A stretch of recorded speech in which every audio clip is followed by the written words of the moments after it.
जय भीम, जय भारत, जय संविधान।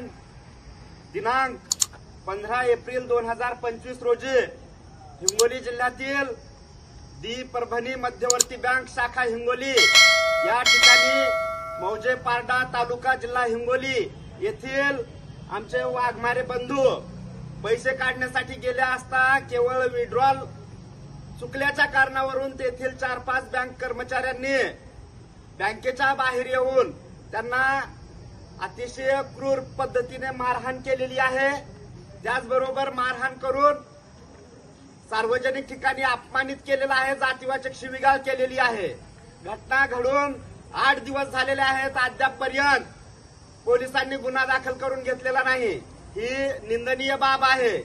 जर सार्वजनिक ठिकाणावर एखादा दखलपात्र गुन्हा घडून अद्यापपर्यंत 8 दिवस जर गुन्हा दाखल होण्यासाठी लागत असेल, एवढा विलंब लागत असेल, तर निश्चितच संबंधित जे प्रभारी अधिकारी आहेत त्यांच्यावर अनुसूचित जाती जमाती अत्याचार प्रतिबंध कायद्याच्या कलम 4 प्रमाणे कर्तव्यात कसूर केल्या प्रकरणी गुन्हा नोंद झाला पाहिजे।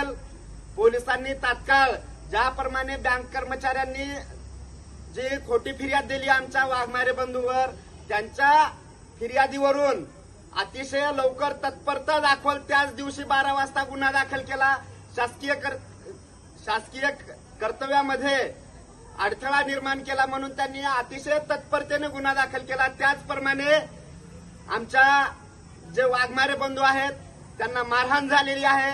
सर्व व्हिडिओ सोशल मीडियावर प्रसारित झालेले आहेत आणि ही घटना सर्वत्र समाज माध्यमांवर पोहोचलेली असताना देखील अद्यापपर्यंत गुन्हा दाखल होत नाही, ही शोकांतिका आहे। National Dalit movement for justice या घटनेचा जाहीर निषेध करत असून 24 तासाच्या आत या आरोपीवरती गुन्हा दाखल झाला पाहिजे। जर गुन्हा दाखल झाला नाही तर विशेष पोलीस महानिरीक्षक परिक्षेत्र कार्यालय नांदेड समोर तीव्र स्वरूपाचा आंदोलन या ठिकाणी करण्यात येईल। जय भीम, जय भारत, जय संविधान। प्रखर लेखनी लेख मराठी अस्मितेचा